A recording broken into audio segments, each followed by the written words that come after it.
Ô Seigneur Dieu, le Saint-Esprit, donne-moi la sagesse et l'habileté pour conduire mon crayon, ma plume, et dans ta grâce, accorde-moi, s'il te plaît, des pensées et des mots justes qui puissent vraiment glorifier ton nom.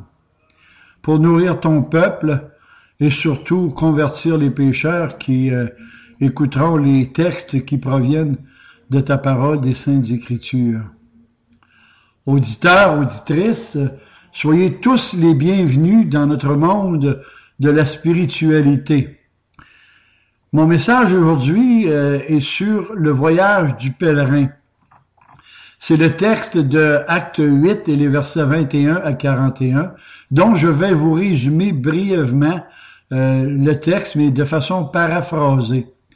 Dans ces textes des Écritures saintes, l'Évangile Luc nous relate une histoire sublime, c'est-à-dire celle d'un Éthiopien eunuque. Il était ministre de la reine Candace et entreprit de faire un pèlerinage à Jérusalem pour adorer et visiter cette terre sacrée. Lors de son retour, il apporte avec lui une portion du livre du prophète Ésaïe qu'il lisait à haute voix sans en comprendre le sens de ses textes. Et comme par hasard, si je peux m'exprimer ainsi, notre Éthiopien rencontre l'apôtre Philippe et ce dernier lui explique la signification du texte de l'Écriture sainte. Et ainsi, il lui montre la voie du salut. Alors l'Éthiopien demande à être baptisé sur le champ et retourne dans son pays. Voilà bien brièvement, auditeurs, auditrices, le résumé de ces textes que je me propose de vous présenter avec l'aide de Dieu, mes réflexions et surtout le sens spirituel de ces textes. Qui était ce dignitaire? L'homme dont la conversion nous est racontée dans le livre des Actes venait de l'Éthiopie. On ne sait pas s'il était de juif de naissance ou s'il avait été amené à la connaissance du Dieu unique et véritable par quelques témoins ou missionnaires venant de la Judée. En Acte 15, 21, il est écrit « Car depuis bien des générations, Moïse a dans chaque ville des gens qui le prêchent, puisqu'on le lit tous les jours de sabbat dans les synagogues. » Et en ce qui me concerne, cette dernière supposition me paraît la plus plausible. À cette époque, il y avait entre l'Éthiopie et la Judée des relations commerciales fréquentes et les coutumes de ces deux nations offraient d'étonnantes analogies. Notre Éthiopien avait entrepris un long voyage difficile et périlleux pour aller adorer à Jérusalem. Il n'a pas peur de quitter sa nation idolâtre pour faire ce pèlerinage. De plus, il avait un poste élevé auprès de son gouvernement. Il était ministre et à cause de cela, il a dû sûrement attirer l'attention des habitants de son pays. Ne croyez-vous pas? La tradition de l'époque ordonnait à tous les enfants d'Israël de se rendre chaque année à Jérusalem. En Exode 34, 23, 3 fois par an, tu monteras pour te présenter devant le Seigneur ton Dieu. Il veut y obéir, il veut entrer dans ce sanctuaire, chose qu'il ne pouvait pas faire en ce temps-là, car il était castré, il était un eunuque. Il veut chanter, il veut louer le Seigneur dans la communion des vrais adorateurs du Dieu Jéhovah. Il veut pouvoir méditer les belles paroles du psalmiste qui dit « Oh, qu'il est doux, qu'il est agréable pour des frères de demeurer ensemble. » Et ainsi, il part en voyage et après plusieurs jours, il arrive enfin près de la ville sainte qu'est Jérusalem. Vous savez, il ne pouvait pas y arriver à un meilleur moment que celui-là. Pourquoi, pensez-vous? Notez que Jérusalem était encore toute frémissante du crime qu'elle venait de commettre. On aurait pu montrer à cet étranger au sommet du mont Golgotha la place encore sanglante d'où on avait élevé la croix de Jésus. Je dirais même qu'il aurait pu retrouver les empreintes que les pieds de Jésus avaient laissées sur la terre de Judée. Il aurait pu voir aux portes de la ville le lieu d'où la veille de son arrivée, des Juifs fanatiques qui venaient de lapider Étienne, le premier martyr de la foi. Ou encore, il aurait pu entendre dans les rues la prédication de l'évangile de ces pêcheurs de la Galilée qui détenaient dans leurs mains la destinée spirituelle du monde. Curieusement, cet Éthiopien passe de longs jours à Jérusalem sans qu'aucune personne ne lui parle du plus grand événement qui venait juste de se passer, c'est-à-dire la crucifixion de Jésus sur le calvaire, et notez qu'en plus, sans même entendre une seule fois le nom de Jésus de Nazareth. Mais que s'est-il passé? Comment expliquer ce silence étrange, cette omerta inhabituelle? Auditeurs, auditrices, suivons les pas. Suivons l'itinéraire de cet Éthiopien dans Jérusalem et vous allez en comprendre les raisons. Où pensez-vous qu'il s'est rendu en entrant à Jérusalem? Sans aucun doute possible, il est allé directement au temple, n'est-ce pas? Car il était venu pour adorer. Et qui pensez-vous qu'il a rencontré? Il est évident que ce sont les pharisiens, les prêtres, les lévites, cela va de soi. Voilà l'explication de cette omerta religieuse. Notre Éthiopien est allé directement vers les religions humaines de son temps, de ses croyances inquisitoires du temps de Jésus, des religions pharisianisme autoritaires qui en plus avaient ajouté 613 autres ordonnances et préceptes et traditions dans leur Torah. Ces gens religieux étaient assis dans la chaire de Moïse, ils possédaient dans leurs mains les livres sacrés de la loi. D'ailleurs, tout dans leur apparence inspirait vénération et recueillement. Donc, je crois qu'il les a vénérés, c'est à eux qu'il est allé demander comment Dieu doit être servi. Et notez que jusqu'ici, notre Éthiopien, tout comme vous d'ailleurs, était sincère dans sa religion, sincèrement dans l'erreur, mais il était sincère. Et plus loin, vous allez comprendre le pourquoi de cette remarque de ma part. Revenons à mon sujet. Ces chefs religieux pouvaient-ils parler de Jésus? Ces hommes qui avaient été les ennemis mortels du Sauveur parlaient du Christ, oubliez ça. Voyons donc, leur désir est de le cacher aux âmes perdues. Ces gens religieux espèrent avoir anéanti son souvenir. Ils ont étouffé la voix terrible qui dénonçait leurs hypocrisies. Ils ont condamné le Nazaréen. Ils l'ont fait crucifier et après avoir roulé une pierre sur son tombeau, ils sont retournés triomphants à leur religion humaine, accompagnés de leur culte formaliste et à leur tradition ennuyante. Pourtant, à quelques pas de là, à quelques distances de là, sont réunis dans une pauvre chambre haute quelques-uns de ces Galiléens qui portent dans leur cœur les destinées du monde, c'est-à-dire l'accomplissement des prophéties de la loi. Et en quittant Jérusalem, bien cet Éthiopien emporte avec lui une portion des Saintes Écritures. Voilà, chers auditeurs, chères auditrices, le guide céleste qui va le conduire là où Dieu lui-même va l'accompagner et le conduire. Et juste en passant, là, notez que derrière toute cette mise en scène, il y a la présence de la main de Dieu. Suivez mon raisonnement et vous allez comprendre le sens profond spirituel au fur et à mesure de mes réflexions. Ce que les pharisiens lui ont caché, le prophète Ésaïe va le lui décrire en de saisissants caractères. C'est directement au pied de la croix que le prophète va le transporter. Le rouleau des Saintes Écritures que l'Éthiopien a dans ses mains contient le 53e chapitre du prophète Ésaïe. Et à ce stade-ci, je vous encouragerais de lire ce chapitre d'Ésaïe 53 au moins 12 fois pour essayer d'en découvrir le sens profond et d'en venir à la même conclusion que moi. Entre les lignes d'Ésaïe 53, il serait légitime d'avancer que l'injustice de Dieu a été de nous livrer son Fils unique. Jésus qui, lui, aurait été en enfer pour que j'aille au ciel. Le brigand à la croix du calvaire s'est écrié, pour nous c'est justice, car nous recevons ce que nous avons mérité nos crimes, mais celui-ci n'a rien fait de mal.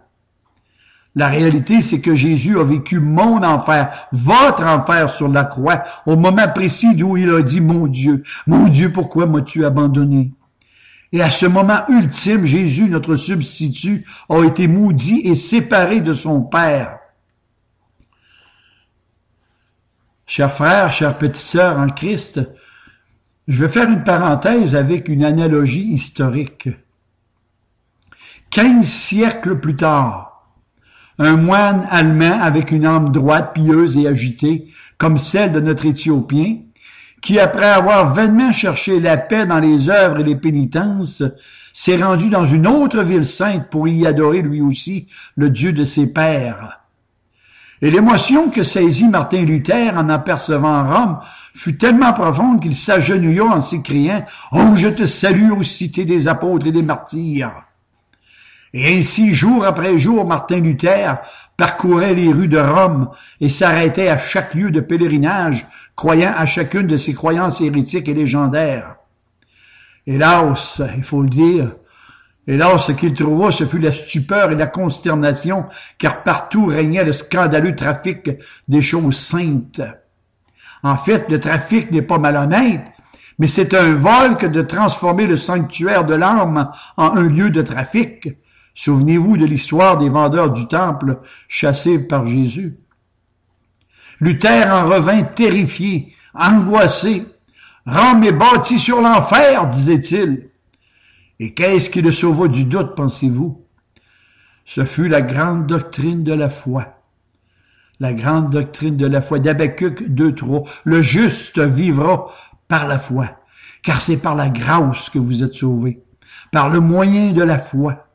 Et tout cela ne peut pas venir de vous, ni par vos religions, et ni non plus, ni moins par quoi que ce soit. C'est un cadeau, c'est une grâce de Dieu dans le temps que vous étiez complètement en disgrâce. Ce salut que le sacerdoce romain lui avait caché, la parole de Dieu, la Bible, lui a révélé dans son cœur.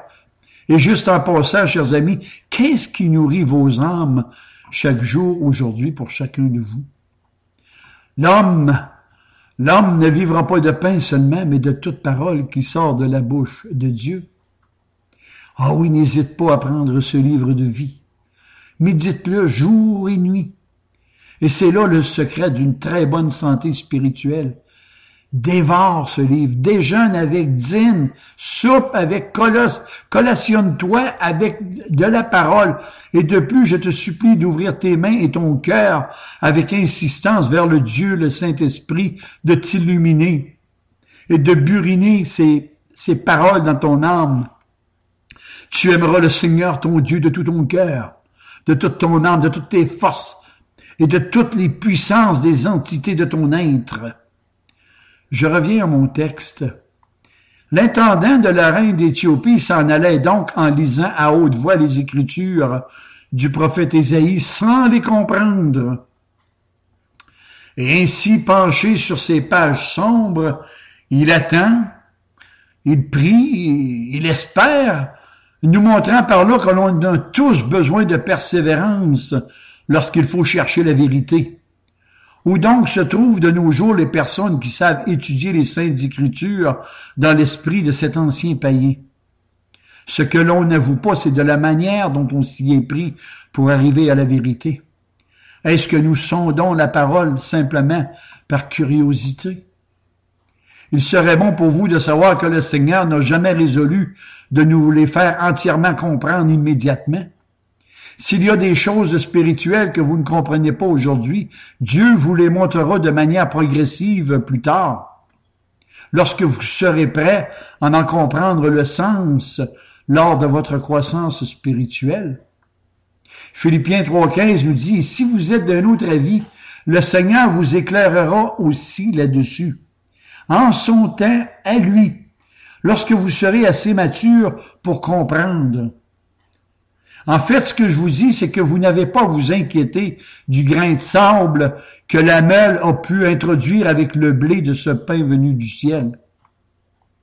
Dans mon texte, nous assistons à un des plus grands spectacles, c'est-à-dire d'une âme en travail, qui cherche avant tout le pardon et le salut. Et c'est ainsi qu'on y arrive et pas autrement.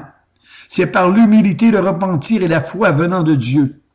Si l'on étudie les évangiles en simple critique, l'évangile sera pour vous qu'un simple objet d'étude, pas plus. Dieu ne se révèle pas aux esprits curieux ou aux amateurs de questions religieuses. Au contraire, il a promis de rassasier ceux qui ont faim et soif de la justice divine.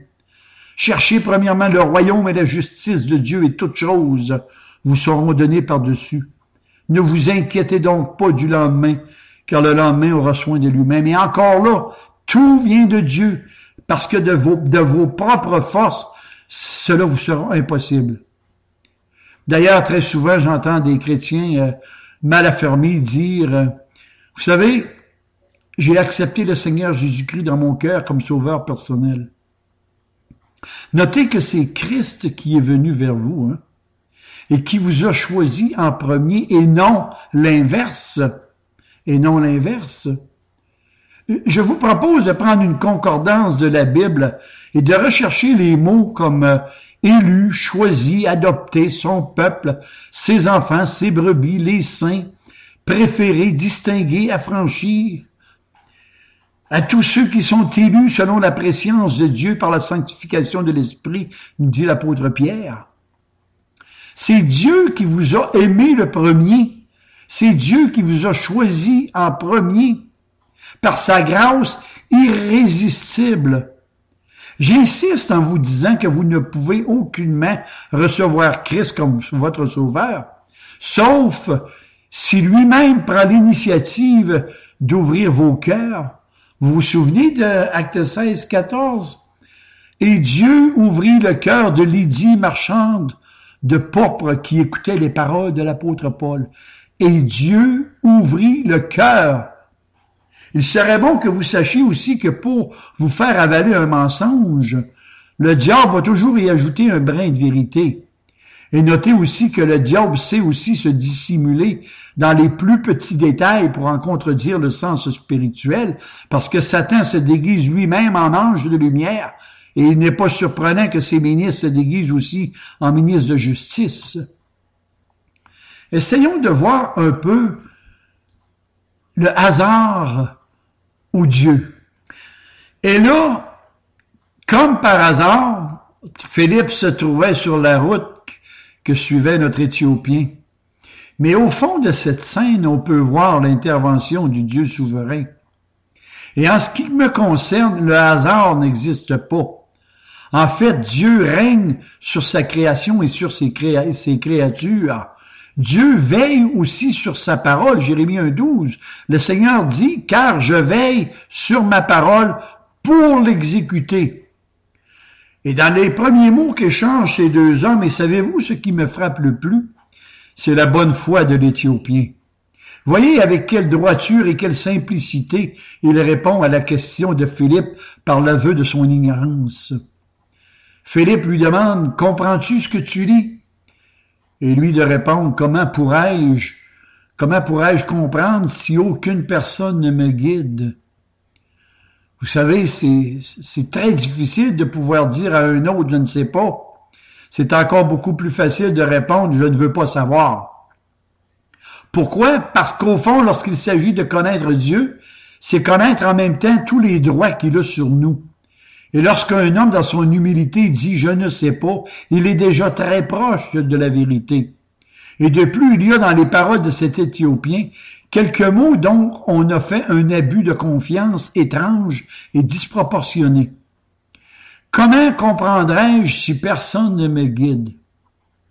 Auditeurs, auditrices, sur cette simple locution, on a construit sur ce texte la nécessité de l'institution d'un tribunal ecclésiastique infaillible dans la ville de Rome. Il faut donc qu'une autorité établie interprète les Saintes Écritures. L'apôtre Pierre nous dit, dans les lettres de Paul, il y a des points difficiles à comprendre, d'où il parle de ces choses spirituelles et dont les personnes ignorantes et mal affermies tordent le sens comme celui des autres Écritures pour leur propre ruine. 2 Pierre 3,16. Parlons un peu du prétendu caractère d'obscurité de la Bible. Sans doute, oh oui, elle renferme des pages profondes, des pages mystérieuses, étranges, et jamais je ne songerai à le contester. Mais il faut aussi avouer que devant les questions des essences divines, le théologien le plus versé doit s'incliner et avouer son ignorance devant les choses de l'au-delà. Et j'ajouterais que l'extrême ignorance et l'extrême science humaine sont sur un pied d'égalité face à Dieu. D'ailleurs, je vous propose le sermon « Les profondeurs de Dieu » dans le site que vous pouvez lire ou écouter. Notez aussi que la théologie est la suprématie de toutes les sciences. D'ailleurs, à quoi serviraient-ils les autres si celles-ci feraient défaut? Psaume 139.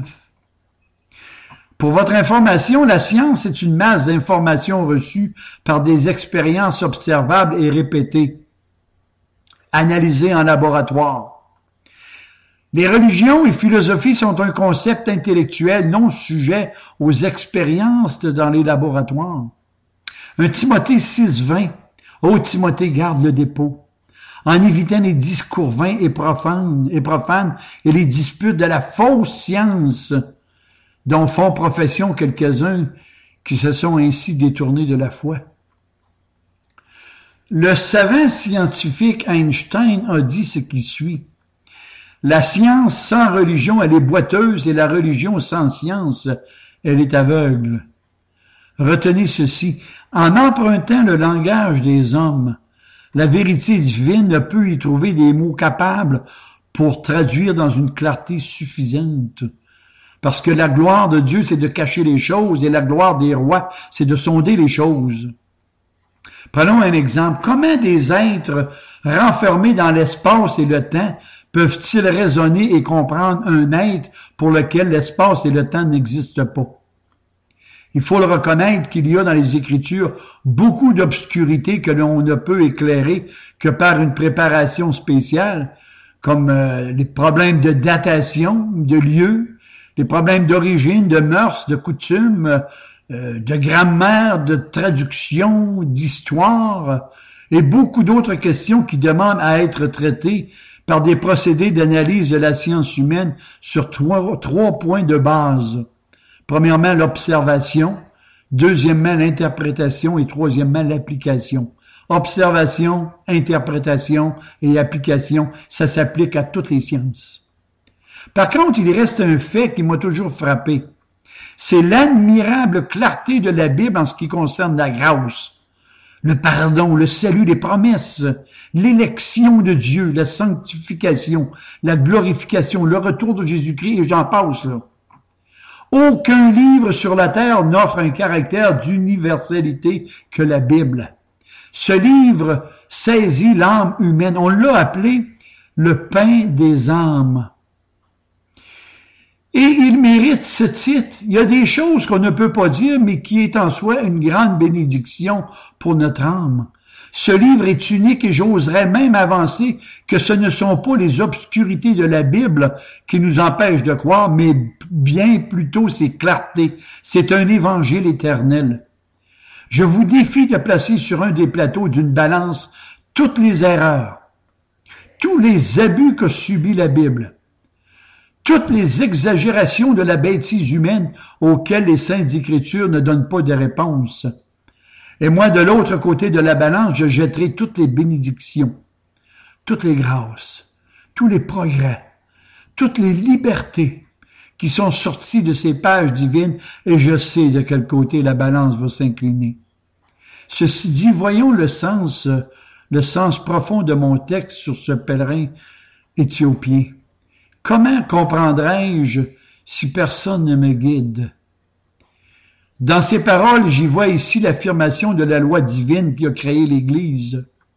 Notre destinée ne peut se comprendre que si nous nous considérons comme membres d'un corps, et il a plu à Dieu que la vérité nous soit communiquée par l'intermédiaire des hommes.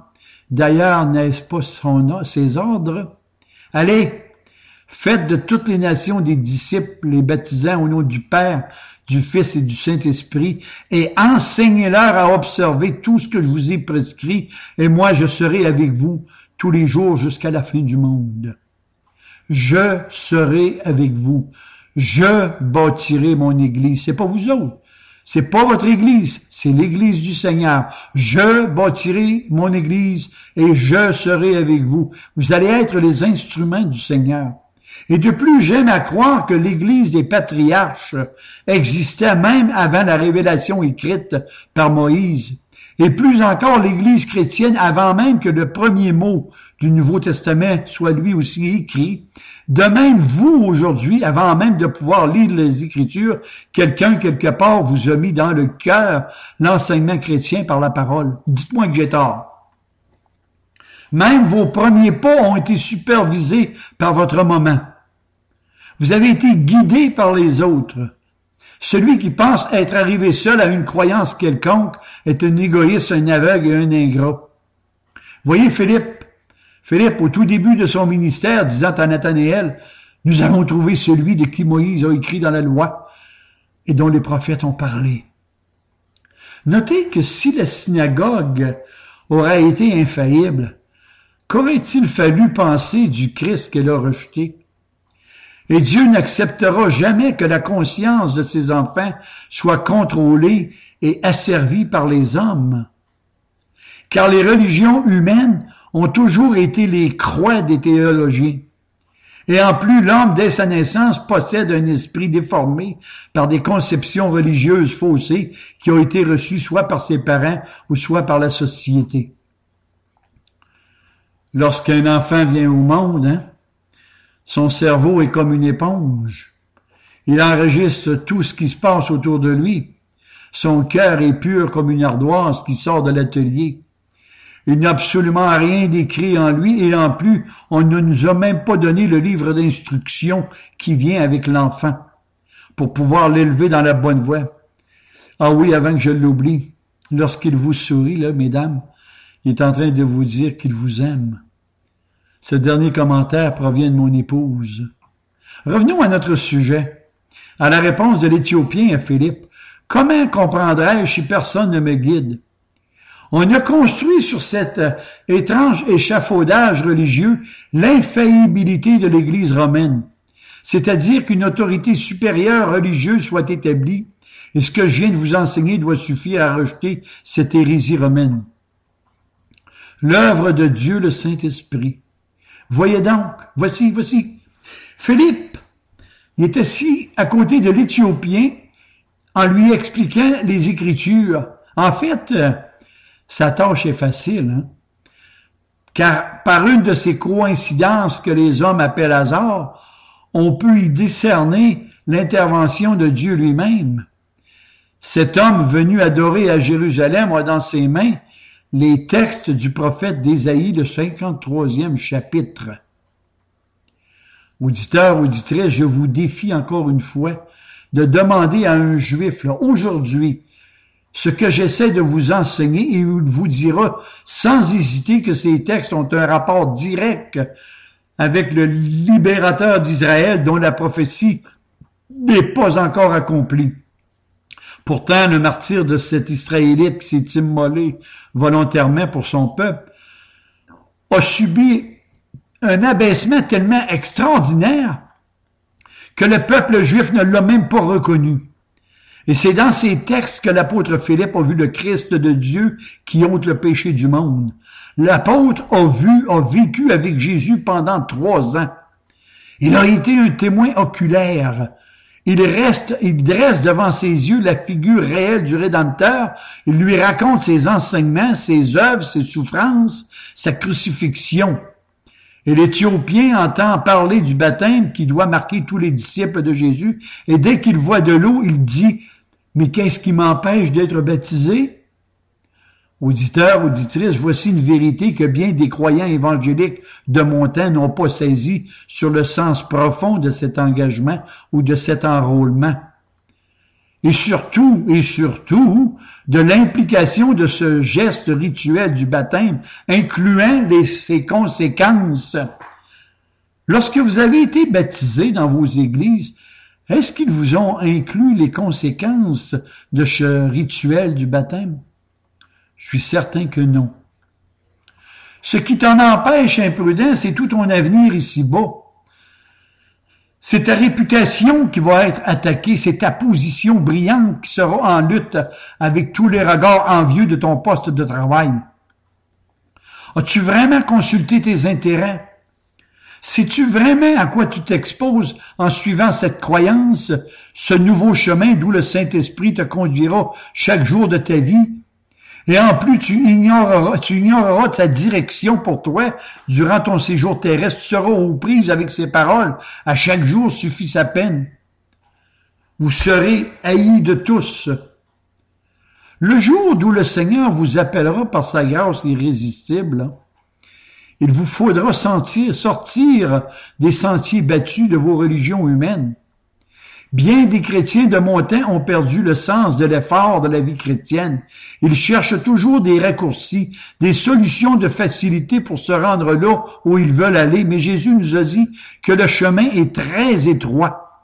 Vous aurez des tribulations dans ce monde de la spiritualité. Ça, c'est la vérité. Revenons à mon texte. Et toi, Philippe, le connais-tu, toi, cet étranger? Est-ce que sur la foi de cet étranger, tu peux accomplir une action dont les conséquences porteront sur la vie entière de cet Éthiopien dont sa route est déjà arrosée du sang des martyrs? Qu'importe. Il veut être baptisé comme un soldat qui s'engage par un serment solennel à mourir pour sa patrie. Il veut par cet acte public se lier au service de Jésus-Christ. Il reçoit le baptême et plein de joie, acte 8, 39. Tandis que joyeux, l'eunuque poursuivait sa route de retour vers son pays d'origine. Il s'avance dans cette nouvelle carrière d'où il rencontrera assurément des persécutions. 2 Timothée 3,12. Or, tous ceux qui veulent vivre pieusement en Jésus-Christ seront persécutés. Il sera toujours en lutte contre le péché, comme vous d'ailleurs. Évidemment, si vous êtes un élu de Dieu. Éphésiens 1,4 nous dit, en lui, Dieu nous a élus, Dieu nous a choisis, Dieu nous a rachetés, Dieu nous a pardonnés avant même la fondation du monde pour que nous soyons saints et irrépréhensibles devant le Seigneur. En fait, il ne sera plus un pécheur, mais un chrétien. Il sera un saint qui luttera et qui péchera à chaque jour de sa vie contre les ruses du diable qui cherchera à le faire trébucher afin de mieux l'accuser. Sachez aussi que ce lion rugissant n'est jamais en chômage. Hein? Et son meilleur terrain de chasse, le diable, c'est dans les milieux chrétiens, ne croyez-vous pas? Heureusement, cet Éthiopien est devenu une nouvelle créature de Dieu. Parce que si quelqu'un rencontre le Christ, il deviendra une nouvelle créature, une créature nouvelle. Et tout sera nouveau pour lui dans son âme. Il sera un saint pardonné qui pêche tous les jours comme moi d'ailleurs. Mais il est fidèle et juste pour nous pardonner nos péchés, pour nous les pardonner. Mais dans les veines du Christ, il y a le sang qui le purifiera de tout péché. Hélas, il faut le dire aussi, les conversions de cette nature aussi complètes, aussi soudaines, sont tellement rares de nos jours, surtout dans ces temps de la fin de l'ère messianique que Jésus a implanté par l'institution de son Église. On est prêt à croire à des changements graduels, à des changements progressifs, mais on ne croit pas de nos jours à ces coups de grâce de l'intervention du Saint-Esprit, qui lui-même ouvre les cœurs. Le Saint-Esprit convaincra le monde en ce qui concerne le péché, la justice et le jugement. Est-ce que votre conversion, et même la mienne, ressemble à celle de cet Éthiopien? Avons-nous dit dans notre cœur, qu'est-ce qui empêche que je sois un petit enfant du Seigneur? Est-ce que nous avons abandonné totalement notre cœur à sa majesté divine, pièce par pièce? Un mot en terminant à ceux dont le cœur reste froid en face de mes réflexions sur cette conversion. Je vous supplie d'examiner votre cœur et de vous poser cette question. Qu'est-ce qui s'oppose à ce que vous alliez à Christ par le repentir et la foi aujourd'hui? Qu'est-ce qui s'oppose à ce que tu reconnaisses que les paroles de Jésus sont véritablement les paroles de la vie éternelle? Est-ce ton intelligence? Est-ce ta conscience ou ton cœur mauvais? Permets-moi de te dire, au risque de te faire de la peine, que parmi toutes les causes qui t'éloignent de Dieu, les plus puissantes, les plus décisives, ne sont pas toujours celles qu'on te dit. Rencontrer Dieu, ou plutôt être connu de Dieu. Galates 4.9, être connu de Dieu, c'est rencontrer un maître, et cela te fait peur à ton orgueil. Ce qui t'empêche de devenir chrétien aujourd'hui, c'est que le christianisme a la réputation de dompter, de convertir, de changer le cœur de l'homme en un cœur de chair. Ézéchiel 36.26 nous dit, et c'est le Seigneur qui parle, là, je vous donnerai un cœur nouveau. Remarquez les jeux, hein? Je vous donnerai un cœur nouveau. Je mettrai en vous un esprit nouveau. J'ôterai de votre corps votre cœur de pierre, et je vous donnerai un cœur de chair, et je mettrai en vous mon esprit. Mon texte dit que cet Éthiopien s'en retourna le cœur plein de joie. Et pourtant, c'était vers les tribulations, les souffrances et la mort qu'il marchait. Mais dans son cœur, il y avait cette promesse de Dieu qui lui disait que plusieurs viendraient de l'Orient et de l'Occident. Oui, chers auditeurs, chers brebis de Christ, jetez simplement un regard vers Jésus en lui disant la plus belle, la plus solennelle, la plus grande prière de toute la Bible. Seigneur, sauve-moi. Seigneur, prends pitié de moi. Alors, qui sait si le roi des rois aura pitié de vous? Haïssez le mal et aimez le bien. Faites régner à la porte de votre cœur la justice. Et peut-être le Seigneur aura pitié de vous. Là-dessus, je suis obligé de mettre un petit amen, ou peut-être un gros amen aussi, parce que c'est à vous de terminer cette belle histoire du pays d'en haut. Que le Seigneur vous garde et que le Seigneur vous bénisse abondamment.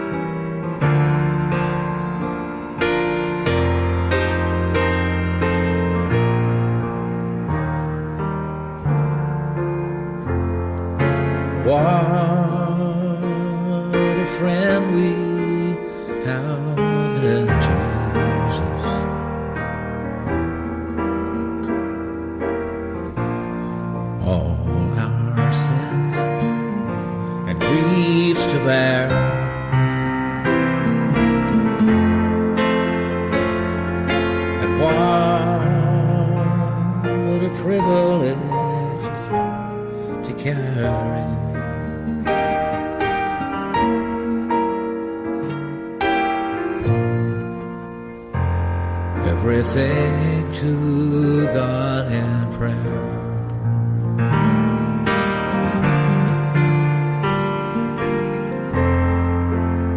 Oh, what peace we often forfeit,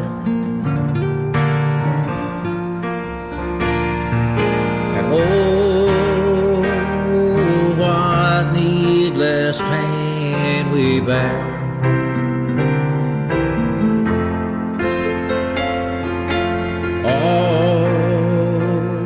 Because we do not carry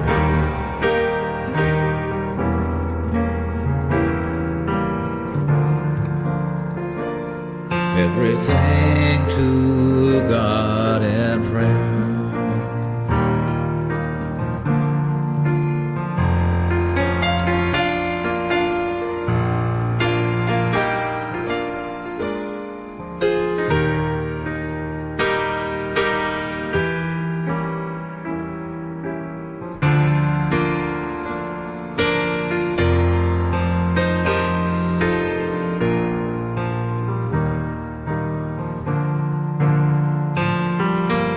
can we find a friend so faithful?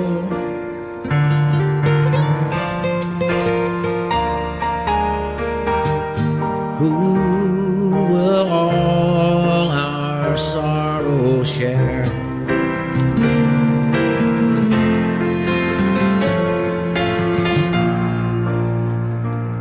Jesus knows our every weakness.